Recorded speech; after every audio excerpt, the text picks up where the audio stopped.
Hello, how are you? First of all, I would like to say thank you so much, Deborah Jefferson, for giving me the opportunity to speak today. It is truly, truly an honor to discuss a topic that impacts millions of lives, but is still often hidden. It's hidden behind silence, it's hidden behind stigma, and it's hidden behind misunderstanding. BIPOC mental health.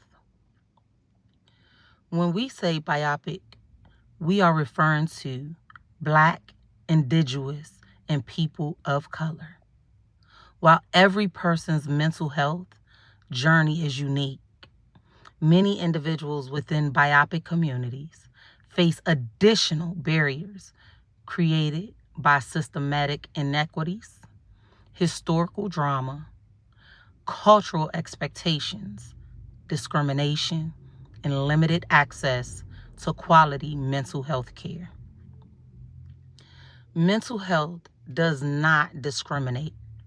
It affects people regardless of race, age, gender, education, income, and/or profession. Depression, anxiety, trauma, grief, stress, PTSD, and other mental health challenges exist in every community. The difference is often not who is suffering, but who feels safe enough to say out loud that they are suffering. For generations, many of us have heard phrases like, be strong, pray about it. What happens in this house stays in this house. We don't talk about our problems. We get over them. While faith is truly powerful, family is important, and resilience is admirable, strength is not pretending that everything is okay. Strength is knowing when you need to ask for help.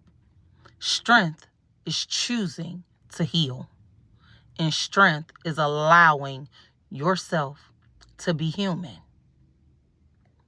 Many, many, many BIPOC communities have inherited survival skills that were necessary because of slavery, colonization, racism, poverty, violence, displacement, and generations of inequity. Those experiences shape families, neighborhoods, and communities. Unfortunately, trauma can also be passed from one generation to the next. Children often learn emotional habits by watching the adults that are around them. If parents were never taught healthy coping strategies, they unintentionally pass unhealthy patterns down to their children.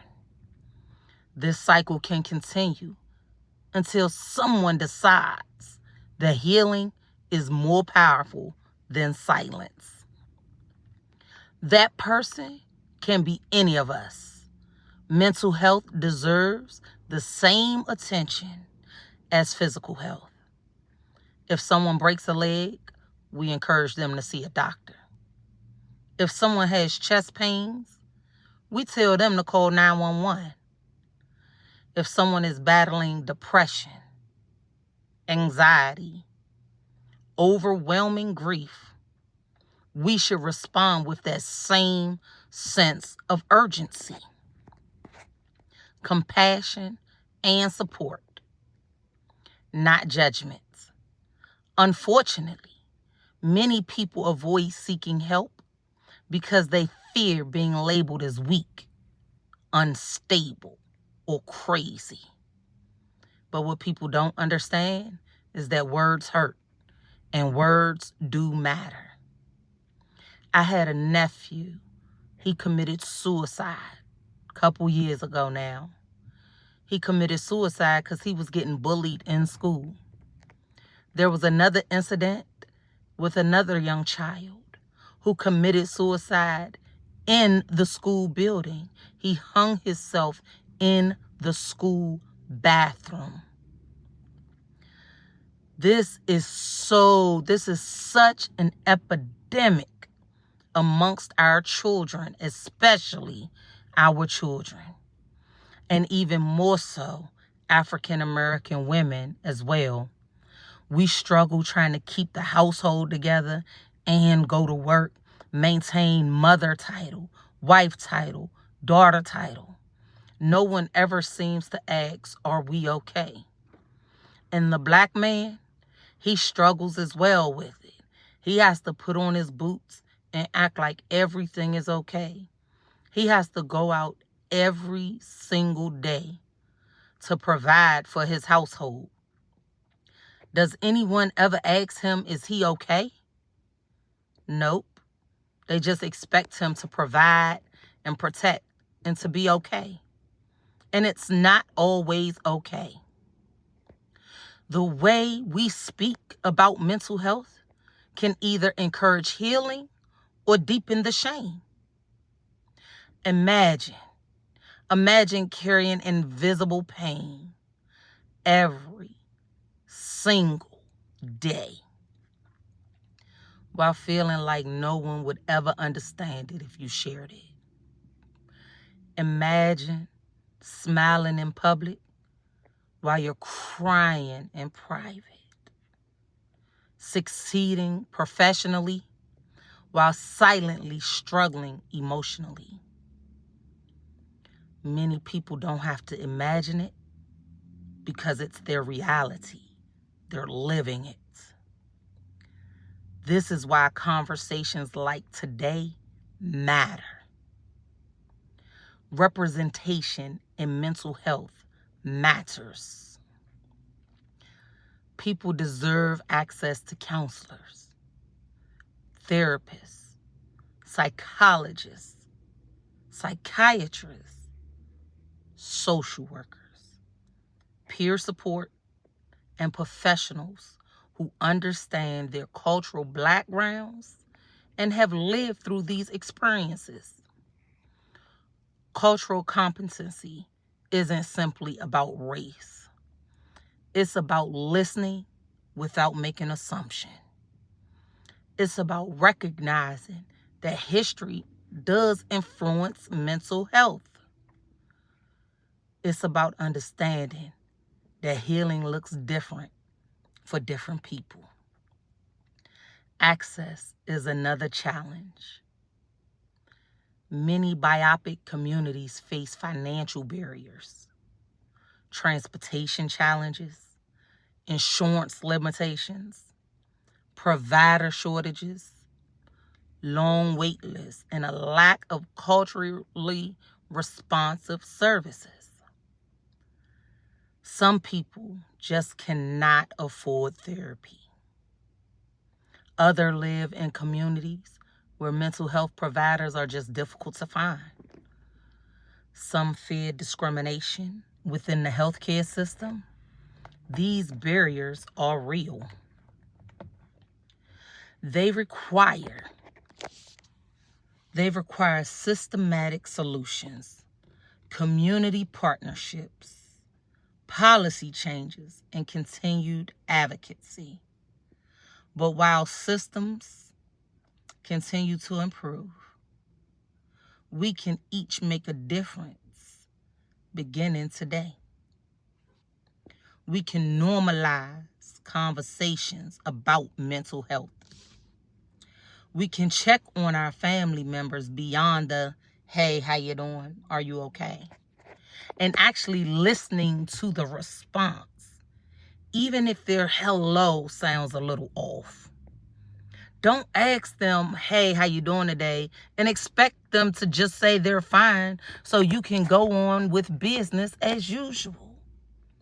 Ask them, are they okay? And actually care about the response they are providing you. Pause long enough to listen.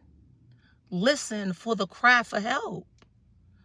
You have to be able to distinguish between someone who is really okay and someone who just puts on a smile and have to pretend like everything is okay. Sometimes people don't need us to solve every problem. Listening may be one of the greatest gifts we can give to another person. Healing includes the community, faith communities, school communities, workplaces, nonprofits, healthcare providers, families, and community organizations all play a role in mental health. Mental wellness is not the responsibility of a single profession. It is the responsibility of everybody. Employers can promote healthy workplaces. Schools can offer mental health education.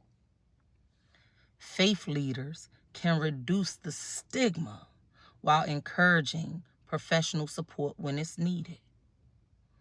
Parents can create emotionally safe homes. And friends can remind one another that asking for help is an act of courage, not weakness. I hope something I said to you today touched your heart. And if you are looking for a non-judgmental zone, you can reach out to Dez ALWAYZ More at www.talktodez.org. And that again is www.talk2dez.org. There is help out there. And though we are not professional therapists, we will listen to your cry and we will listen. If you need us to offer you some coping skills, we will. But if you just need someone to vent to, we can do that as well. Again, thank you so much for listening, and I hope something I said to you today has touched your spirit.